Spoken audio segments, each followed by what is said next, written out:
teman-teman, kali ini kita akan membahas prinsip-prinsip persepsi dengan tujuan pembelajaran sebagai berikut.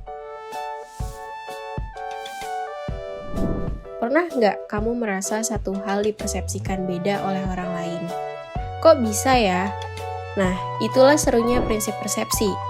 Penting banget nih buat kita pahami, apalagi kalau mau mendesain pesan yang tepat sasaran. Ada 5 prinsip utama dalam persepsi. Yuk kita bahas satu persatu.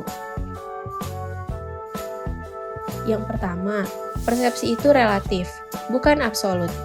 Artinya, setiap orang bisa punya cara pandang yang berbeda-beda terhadap hal yang sama. Kenapa? Karena persepsi itu dipengaruhi oleh siapa yang melihat dan bagaimana mereka memahami situasi tersebut. Misalnya, satu mahasiswa melihat tanda larangan ngebut dan berpikir, pasti banyak kecelakaan di sini. Tapi mahasiswa lain malah berpikir, mungkin karena ini perempatan kali ya. Dua-duanya benar, tapi sudut pandangnya beda kan? Makanya, waktu kita mendesain pesan, penting banget untuk memastikan pesan itu jelas, supaya nggak ada salah paham. Yang kedua, persepsi itu sangat selektif. Artinya, kita tuh cenderung cuma fokus ke satu objek tertentu di antara sekian banyak objek yang ada di sekitar kita. Tapi, kenapa bisa begitu? Yap, perhatian kita biasanya tertuju ke hal-hal yang sesuai sama kebutuhan atau pengalaman masa lalu. Misalnya, di tengah banyaknya billboard iklan, kamu pasti lebih tertarik sama yang relevan dengan kamu, kayak promo 12-12. Jadi, waktu mendesain pesan, pastikan pesannya menarik dan sesuai sama penerimanya ya.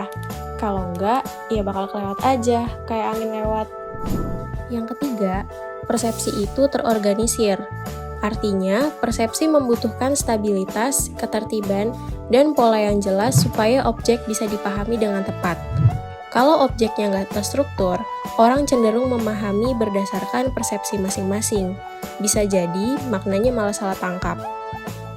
Contohnya, mahasiswa pasti lebih gampang memahami siklus hujan kalau disajikan dalam urutan yang runtut kan? Jadi, waktu mendesain pesan, pastikan materinya tersusun rapi, ada alurnya, dan gampang diikuti. Dengan begitu, pesanmu bakal lebih mudah dipahami deh. Yang keempat, persepsi dipengaruhi oleh kesiapan. Artinya, cara seseorang memahami sesuatu itu sangat bergantung pada sejauh mana mereka sudah siap dan mampu menerima informasi.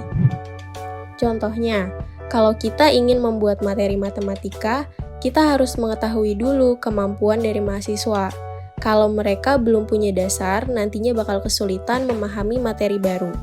Makanya, kita harus buat pretest biar tahu kemampuan dan kesiapan mahasiswa.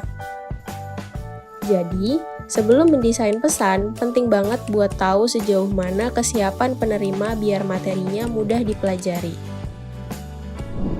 Yang kelima, persepsi seseorang bisa berbeda dengan orang lain meskipun situasinya sama. Kok bisa?